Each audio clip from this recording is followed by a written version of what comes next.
melodies.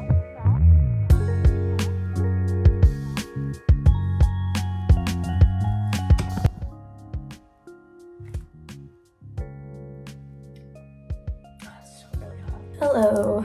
I used to have such good lighting when I had my studio, but I no longer have studio lighting, and I think we all need to accept that. Today, I actually have nothing to do, and I have nowhere to be. I thought it'd be a good day for just like a chatty get ready with me. Sometimes I just get ready for the sake of it. I had like big plans to go to Kamakura or Odaiba Beach, but it's not the nicest weather, and additionally, this month is Pride Month, so I thought I would do some talking. But yeah, today we're getting ready for nothing in particular. I saw Lalia post for Pride Month talking about one of their queer experiences in high school, and it gave me the idea to talk about sort of mine, but also less so my queer experiences, because they're just many, and more so like my experience with queerness and the world's experience of queerness. For me, I feel like my queer identity is one of the main focal points of my identity. Also, my mom wanted me to post more about my surroundings, so this clip is for her, just to appease the masses, you know, in case you came here for travel content. But since there's nothing to video today and the weather isn't great, figure I would, you know, just put in a clip of Tokyo that I have. So here you are. All right, good. Are we happy? So for those of you who aren't aware of what my identity is, I identify currently as pansexual and or queer, and non-binary, gender fluid. However, my dating preferences do tend to lean lesbian, so I've identified on and off in the past as lesbian, and I'm still not sure whether or not that's accurate, but I've mostly dated queer. So I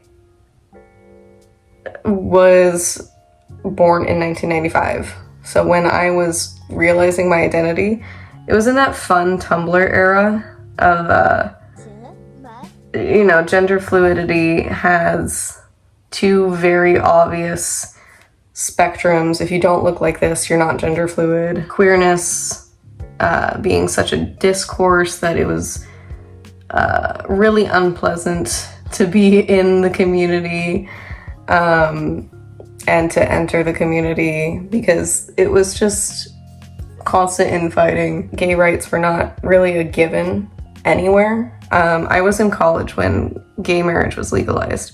I knew I was queer for a really long time, but because of the environment that I was in, I stayed in the closet until I was like 19. Like, I didn't come out until it felt genuinely safe, which was like a long time down the road. It was not, it wasn't like I realized and then I came out. It was like I realized and then I pushed myself back in the closet for another like 10 years, and then I came out much later. Oh, what is that? Okay, sorry. What was that?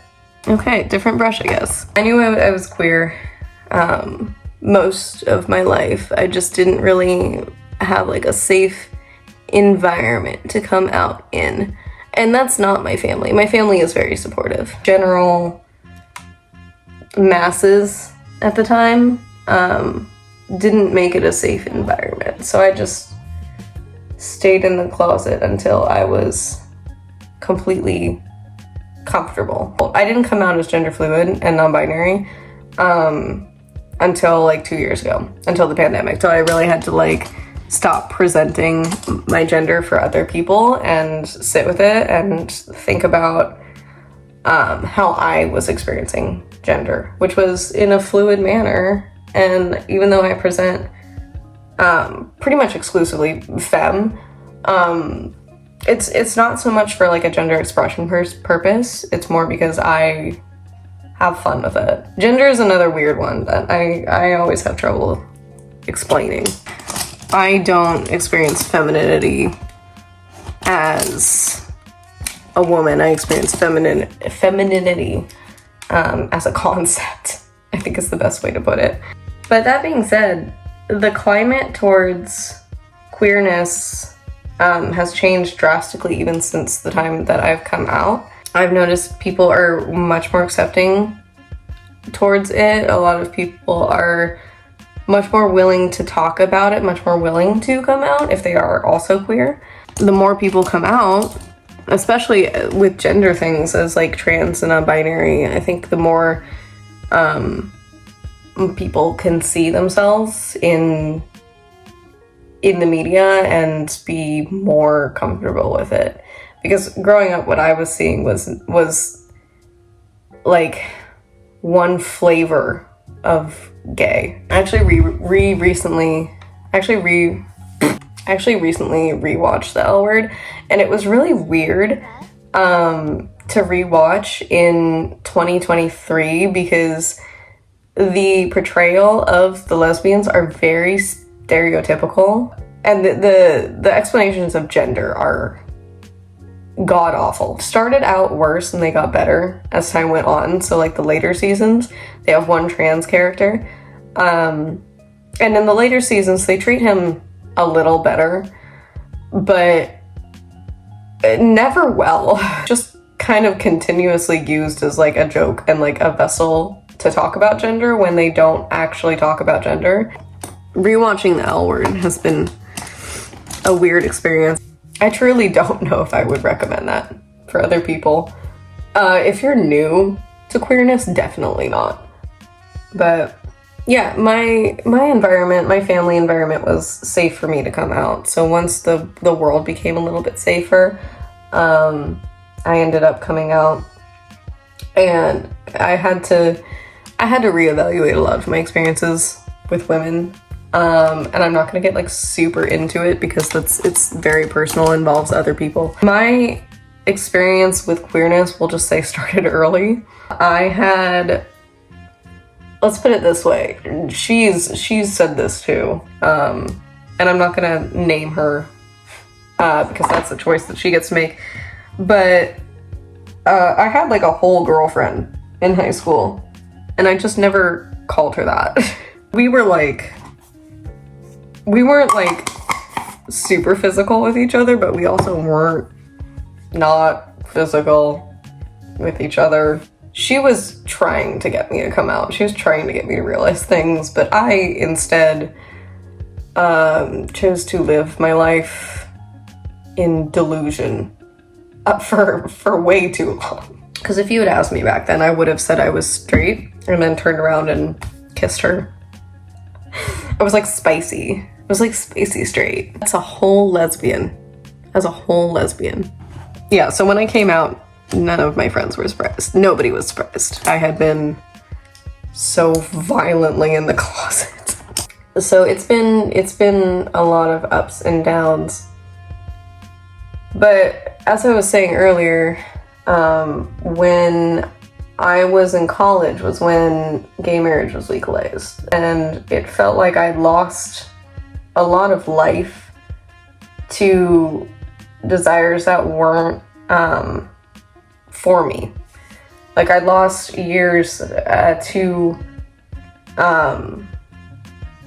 the dream of finding a nice guy and settling down, when that was never meant to be my lifestyle. And coming to terms with that can be really difficult. So I think if anyone is in the closet and is considering coming out to themselves and answering that question for themselves, that is a very personal thing that it deserves to be done on their own time, because it can be very difficult for that person. It's liberating once you figure it out. Of course there's a future out there for you, but you have to be ready. You definitely have to be ready. I think it gets trivialized sometimes. I think a lot of people expect people to just realize it and come out, but like, it's not that easy. Because again, my friends and family sort of already knew that I was queer. I'm getting ready to do absolutely nothing and go absolutely nowhere. I'm still so worried about my eyeliner. That's when you know it's like a personality trait. Christ. Me. Yeah, I'm gonna do my eyeliner thin today. Also me. This is awful. Hang on. Oh my god, close enough. With all of the negativity surrounding the trans community right now,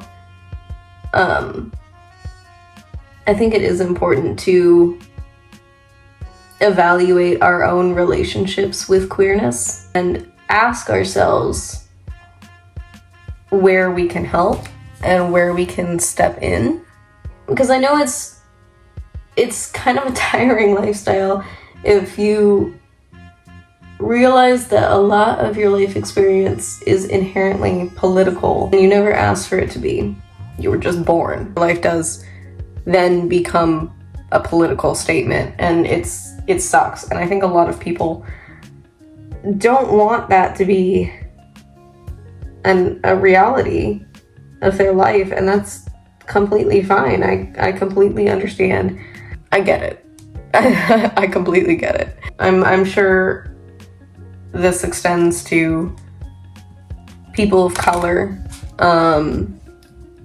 and people who are of any different background that isn't cis, white, and heterosexual.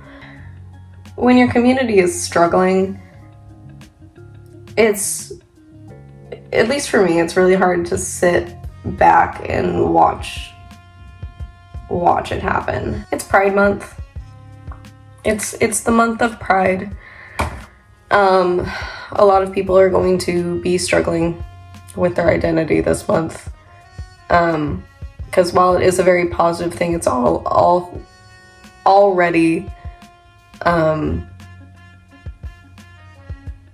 of a bittersweet month with everything that's going on. Let's remember to support our community this month, or support the trans community in general. Hug a trans brother, sister, or sibling. Listen to a trans person this month, if nothing else, and just be there for your community, because the community needs it right now. So this month, with love and respect, please give your love, potentially your money, as in donations, and your respect to your queer siblings, and be so kind to the community, and just make it a little bit easier. Because it's never been easy, but I can't imagine how trans people are feeling right now with everything that's been passed in the US recently. Even though things get unpleasant and we don't want to talk about it all the time. Happy Pride Month. Thank you if you've stayed and listened to me babble for like 20 minutes. Please subscribe if you're interested in more travel adventures. Hopefully when it stops raining, I will be posting more of those and less of these chatty videos, but right now we're just chatting until it stops raining.